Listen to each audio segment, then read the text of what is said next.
The DDP podcast, that's the Devlin Doull podcast. My name is Martin Devlin. I work for the platform out in New Zealand. Simon Doull, a man of leisure, pleasure, a national treasure, international cricket commentator. Today we're talking before Sri Lanka, New Zealand gets underway. We've got the Aussie versus India test as well. The WTC, the World Test Championship, is it actually working? Is it? Do you think it's a great idea, Simon? I want to talk about the IPL Women's T20, what kind of coverage, what kind of audience numbers that is getting. And of course, I suppose, yep, you're a Liverpool fan and I'm a United fan, so here we go. Be gentle. How many times would you like? Hang on, let me just turn the music down a bit. Oh, so here we go. Yeah. I can't find the volume. Oh, so yeah, just grab a hammer and hit it with that, mate. That'll do. Yeah. But just make sure you hit it 7 times. Oh, it's actually, sorry, it's on volume 7. See, okay, listen, there's nothing I haven't heard, mate. I've heard it all, and I've heard it all so many times. But I deserve every second of it, and I'll take it, mate. Oh, there. I'll just play it quietly in the background for you. Right, sorry, mate. Well, I mean, we're not recording, are we? We're not recording you yet, are we? started on me when we're we not. got dicked by Brentford, okay? And you started Brentford being a lovely place, and then I was giving it back to you because there was a time during the season where you were rubbish. But, that win is just probably it'd be the most humiliating and the worst I've ever had as a United fan, no question. There's no question about that. And I got nothing, mate. I mean, how do you respond to that? You can't, can you? I mean, and you just... You have those days. Your teams have those days. We've had them, and I mean, look, I don't know how you felt, but I watched an interview today, and I don't think they gave up. I just don't think they were in the contest after sort of half time, and they were a decent side in the first half. They didn't look bad, but once you go down 2-3, it just got worse and worse, didn't it? And it looked awful. It was like our midfield and had been probably, 6-7 games ago. It looked spineless. Yeah. Look, it says a lot about players, says a lot about people, says a lot about how professional you are, doesn't it? And I don't know any. I've been supporting Man U since 1975-76, and I don't know any version of the side in all of that time that has ever given up. And that side is the closest I've seen to it. That gave up in that second half. That says a lot about the actual individuals involved, and I think it actually also says a lot about how sport is these days.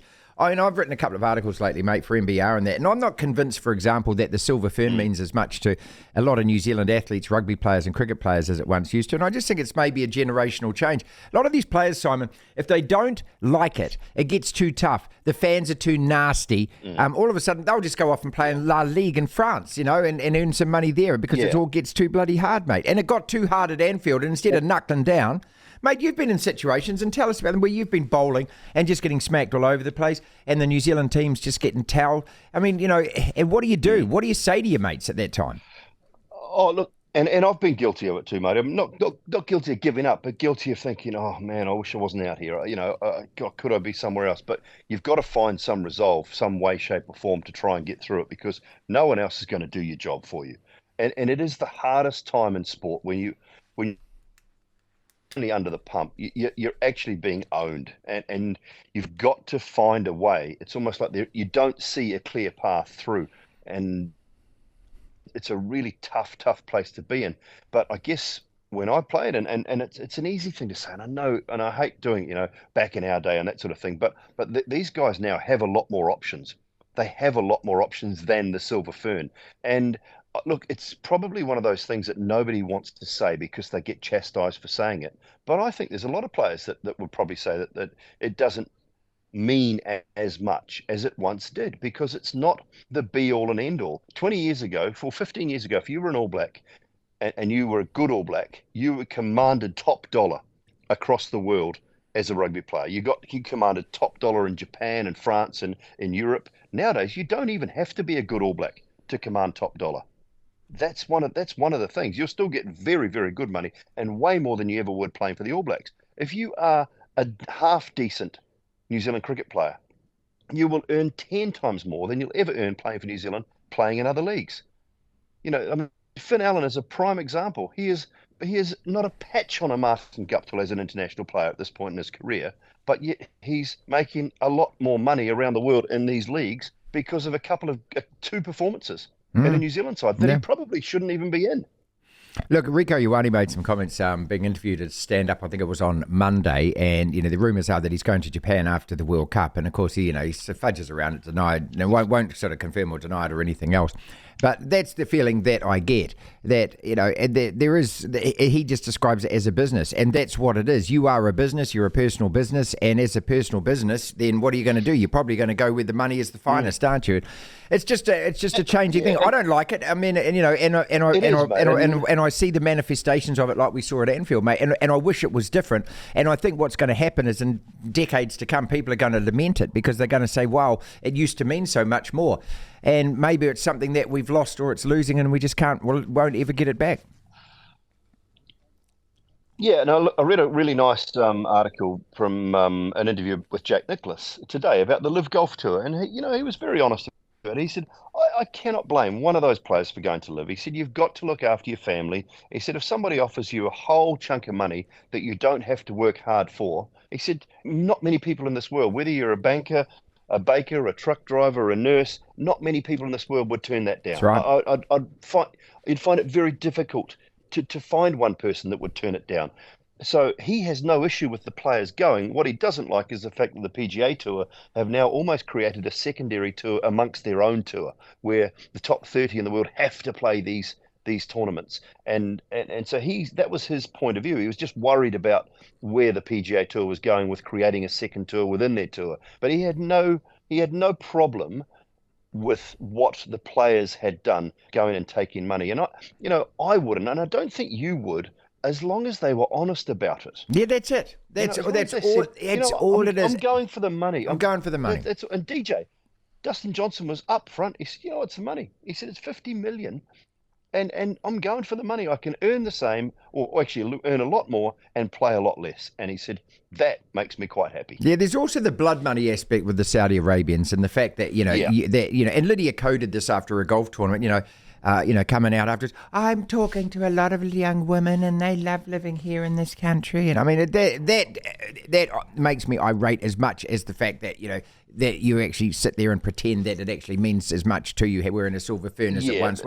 The thing about that too, Marty, though, is if you went back through every company that sponsors events around the world, and half of the PGA Tour events have a tie-in with a Saudi company or two. There you go. AIG, the All Blacks, or what are they now? Alltrad now. There's another company. Yeah, which is dodgy as hell. Yeah. If you look through all of the people that sponsor a lot of these big things around the world, I guarantee you, in some way, shape, or form, you'll find something that can link you back to Saudi Arabia and so don't start on just one thing. This is why I hate the hatred of the Live Tour. It bugs me, because if you look through so many other sports around the world, they are Saudi backed in one way, shape, or form, or there's investments in Saudi Arabia, or there's a Saudi Arabian company that's invested in it. Simon Doull is with us. We do the DDP, the Devlin Doull podcast, on Thursdays on the platform. Just a quick one on the Adi Savia thing. I mean, this has been obviously a major debating point here over the last few days about whether or not he should have got a 1 week suspension. He's got that suspension now. But the actual gesture, and, is it a throat slit gesture? Is it a cultural appropriation that we don't understand because we're a different colour and we just can't relate to this kind of thing? I had a big row, a good ding-dong with Telfer about it yesterday, saying, it's just old white men saying that, young Polynesian and Marty people can't do that. Whereas I'm looking at it going, I think that's an international gesture that most people find reasonably abhorrent, and I don't find any place for it on a sports field. Yeah, and I'm sort of with you a little bit on that as well. I think, in the context of a haka, I get it. It's a battle. You're going to war. Everybody knows that. When you do it on an individual basis in the heat of a battle, I don't entirely agree with it. So I look, is a 1 week ban appropriate? Probably is. Did it need more? No, it probably didn't. Did it need to be, did they need to make a little example and say, look, that's just not acceptable. We don't really think that's acceptable in our game. So I think they got that right. Let's talk cricket then, because we always talk cricket, don't we? We love talking cricket. Sri Lanka against New Zealand. Obviously, when we're talking, that game hasn't started yet. But I was just thinking, I was looking up, 82 Sri Lanka started playing Test cricket. And just what a wonderful inclusion that was. You know, when Test cricket started, it was essentially what England and Australia and maybe the West Indies. But, you know, I mean, people just assume now that Sri Lanka and Bangladesh, these countries have been around forever. But they haven't, Simon. They actually happened in our lifetimes, mate, while you were playing. Yeah, absolutely. And what a rise they had, wasn't it? I mean, remember back into the early days and that World Cup in '96. I mean, they'd only been around for, what are we talking, 14 years. And all of a sudden they win a World Cup on the subcontinent. Arjuna Ranatunga, Aravinda de Silva, Chaminda Vas, Night Shift. You know, there was just, it was one of those great stories. And geez, they were a good side. They produced some incredibly good cricketers. They're not quite the side that they have been at times. They're not producing the genuine world-class players, you know, the Jayawardenas, and you go back to those names I just mentioned, and the Kumar Sangakaras, the Matai Muralidharans. They're not just quite producing those same players nowadays.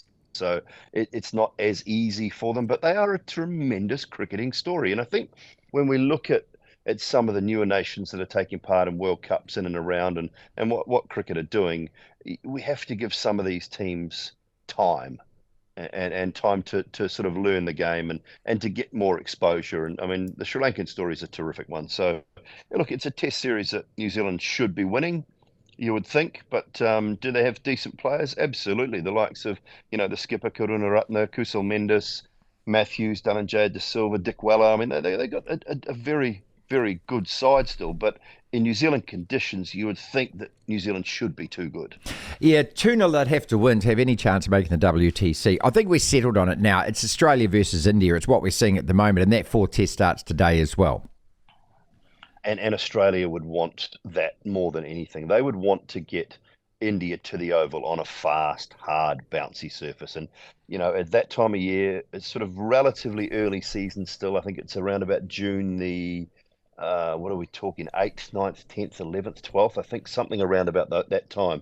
It's just after Ireland play England in the first test at Lord's, so it'll be down the road at the Oval, and they would love to get them on a hard, fast, bouncy surface. So just to rub it in a bit, having been in India on, you know, for 4 test matches on filthy turning surfaces, turning pitches, they get their big fast bowlers cranked up and unleash them on India. So Aussie would absolutely love that, and that would be I think it'd be a good test match.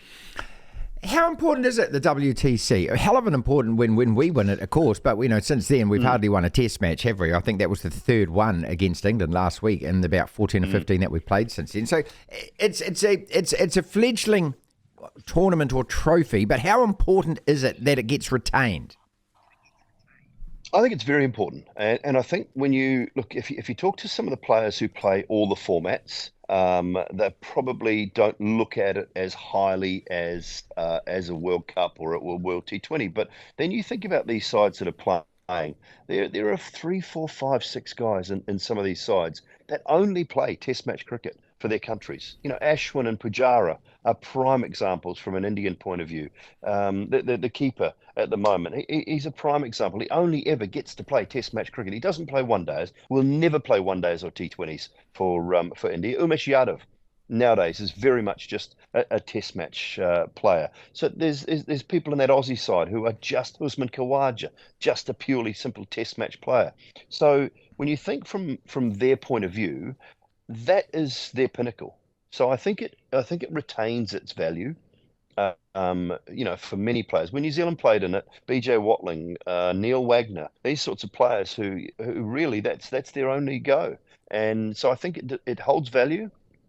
And I think it's not the finished article just yet. Have they got the system absolutely spot on? Possibly not. But this time around again, I think you're going to find the two best sides around. England, you know, in the last 8 months, 9 months, 10 months have been brilliant. But prior to that, they couldn't win a game.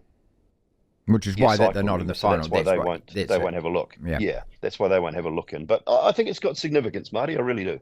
You're off to the IPL shortly. We've got the women's IPL at the moment, so it, you know, hardly generated that much noise here. Obviously, when Merely Kerr or somebody like, you know, one of our own plays in that, what kind of sort of noise is it creating where you are?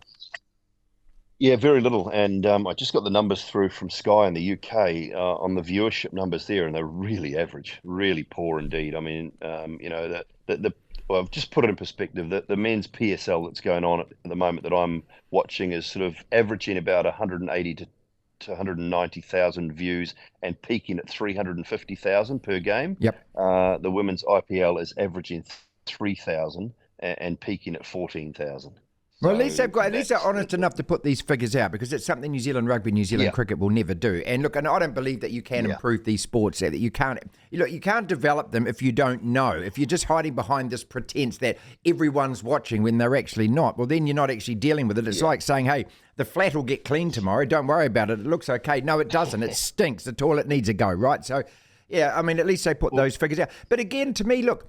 Yeah. This is part of it. We've got to realise and we've got to accept and we've got to appreciate that this is developing. It's the same as the T20 Women's World Cup. You can't just all of a sudden put women's sport, right there and go, okay, everyone's watching it, everyone's interested, everyone's paying for it, everyone's sponsoring it. No, they're not at the moment. But that doesn't mean they won't, but it's just that it takes time. No, exactly, down the track.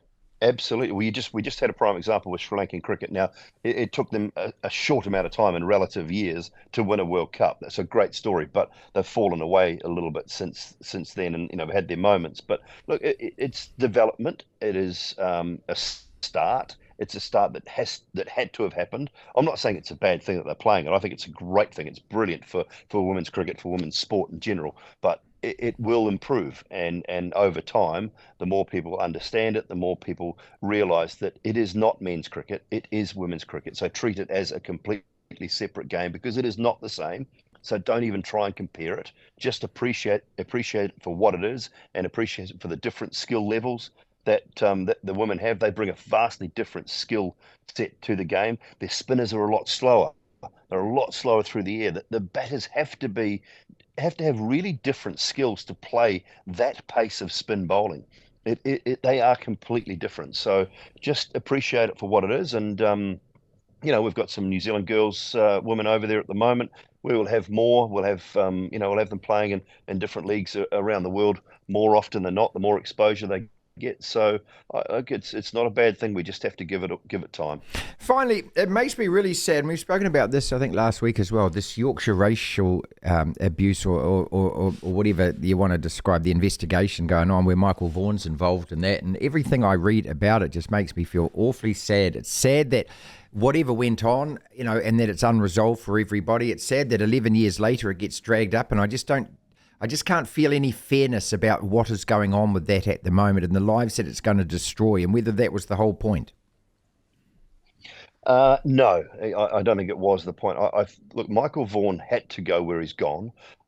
He has lost every ounce of work that he had.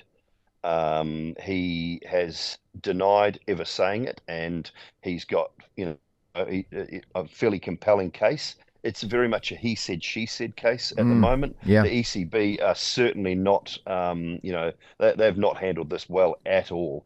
And you can't, I mean, I cannot see a judge holding this up by any way, shape, or form. It cannot happen in a he said, she said. There's got to be some evidence and some form of proof. And the sad thing is that I think that Adil Rashid has been coerced into saying something at some stage, and he's changed his story. Ajmal Shahzad has completely denied it he ever heard it.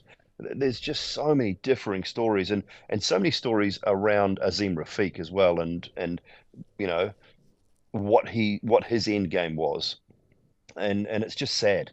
That's all I can sort of say. But it hasn't done cricket any good whatsoever, and that is the sad part of it. And I don't think anybody has come out of this looking very well, and it's not good for the game. 7-0, mate. It's not good, is it? Jesus, why is that on repeat? Who's playing that? I can't hear you, mate. I just keep hearing this bloody music coming down the thing, and then. Is that your phone, or is it? Yeah. Let's talk next week. You'll never walk alone, mate. I'll always be here for you. I'll always be here for you, mate.